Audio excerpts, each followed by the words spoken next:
بسم اللہ الرحمن الرحیم صلی اللہ علیہ وآلہ وسلم۔ محترم ناظرین، السلام علیکم ورحمۃ اللہ وبرکاتہ۔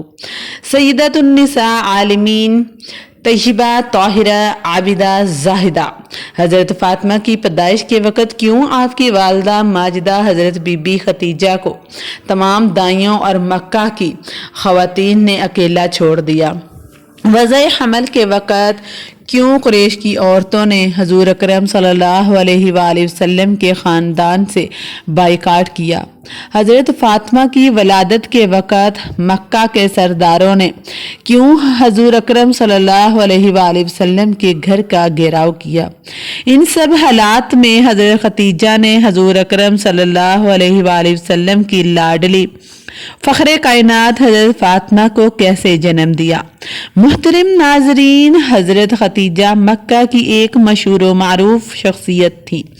سیرت حلبیہ میں جلد نمبر 1 صفحہ نمبر 138 میں ہے کہ جب رسول خدا ملک شام کے تجارتی سفر سے واپس مکہ پہنچے تو حضرت ختیجہ نے نبی اکرم صلی اللہ علیہ وآلہ وسلم کی خدمت میں ایک قاصد بھیجا اور آپ سے شادی کی خواہش ظاہر کی۔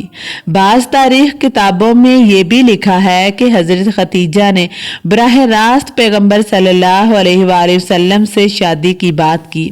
نبی اکرم صلی اللہ علیہ وآلہ وسلم نے اس بات کا ذکر سب سے پہلے اپنے چچا ابو طالب سے کیا، پھر بعد میں دیگر چچاؤں سے کیا۔ اس نے ہی اس بات سے سب نے اتفاق کیا اور اس لیے آپ نے حضرت ختیجہ سے کے پیغام کو مثبت جواب دیا۔ نبی آخر الزمان صلی اللہ علیہ وآلہ وسلم نے اور حضرت ختیجہ کے نکاح کے تقریب حضرت ختیجہ کے گھر میں منعقد ہوئی۔ حضور اکرم صلی اللہ علیہ وسلم اپنے چچا حضرت ابو طالب، حضرت حمزہ اور دیگر مخصوص رشتہ داروں کے ساتھ وقت مقررہ پر حضرت ختیجہ کے گھر تشریف لے گئے۔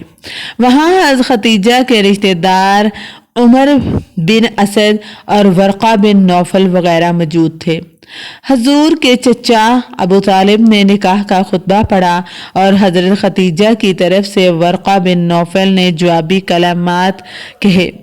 محترم ناظرین، ختیجہ مکہ کی امیر ترین اور با اثر شخصیت میں سے ایک تھی، لیکن جب آپ نے حضور اکرم صلی اللہ علیہ وآلہ وسلم سے نکاح فرمایا تو مکہ کی خواتین نے ان سے تعلقات منقطع کر دیے اور کہنے لگیں، ختیجہ ایک تنگ دست اور یتیم جوان سے شادی کر کے اپنی شخصیت گرا دی ہے۔ اس لیے اس شادی کے واقعے کے بعد مکہ کی سردار اور امیر عورتوں نے حضرت ختیجہ کی طرف آنا کم کر دیا۔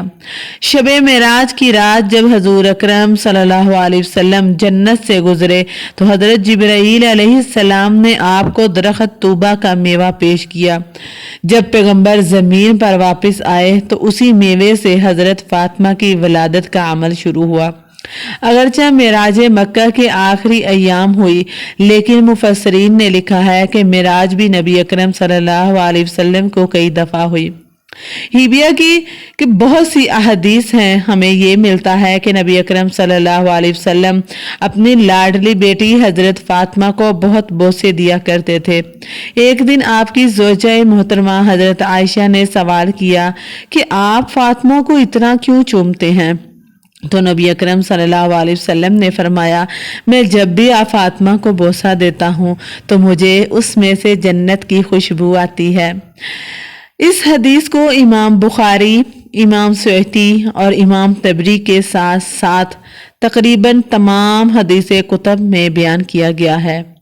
عظیم مولود نے پاک بہشتی میووں پر مشتمل غذا کے زیر اثر نبی آخر الزمان صلی اللہ علیہ وسلم جیسے والد اور حضرت ختیجہ جیسی پرہیزگار والدہ سے 20 جمادی الثانی کو دنیا میں قدم رکھا۔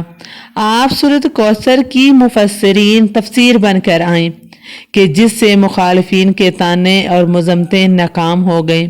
چنانچہ پیدائش کا واقعہ امام طبری نے ذخائر العقبہ میں کچھ اس طرح نقل کیا ہے کہ جب نبی اکرم صلی اللہ علیہ وآلہ وسلم سے حضرت خدیجہ نے نکاح فرمایا تو مکہ کی تمام عورتیں آپ کے مخالف ہو گئی، کسی بھی موقع پر آپ کا ساتھ نہ دیتی تھی۔ جب حضرت فاطمہ کی پیدائش کا وقت شروع ہوا اور واضح حمل کا وقت قریب آیا تو قریش کی خواتین کو پیغام بھیجا گیا کہ وہ اس تکلیف دہ عمل میں مدد کے لیے حضرت خدیجہ رضی اللہ تعالی عنہا کے پاس تشریف لائیں۔ اب یہی وہ وقت تھا کہ مکہ کی عورتیں کہنے لگی تم نے ہماری بات نہیں مانی اور ایک غریب یتیم سے تم نے نکاح کر لیا، اب اس سے کہو کہ تمہارے لیے دائی کا بندوبست کرے، ہم تو ہرگز مدد کو نہیں آئیں گی۔ حضرت خدیجہ نے جب یہ سنا بہت زیادہ غمگین ہوئی، مکہ میں فوراً خبر پھیل گئی تو مکہ کے مشرکوں نے حضور اکرم صلی اللہ علیہ وآلہ وسلم کے گھر کا گھیراؤ کر لیا کہ آج کسی کو بھی حضرت خدیجہ کے پاس اندر نہیں جانے دیا جائے گا۔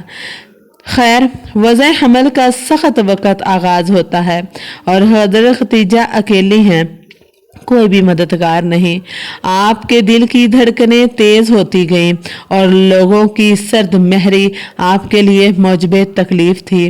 اچانک آپ کی روح کے افق میں ایک روشنی نمودار ہوئی، آنکھیں کھولی تو 4 خواتین کو اپنے نزدیک پایا، بہت زیادہ پریشان ہوئیں۔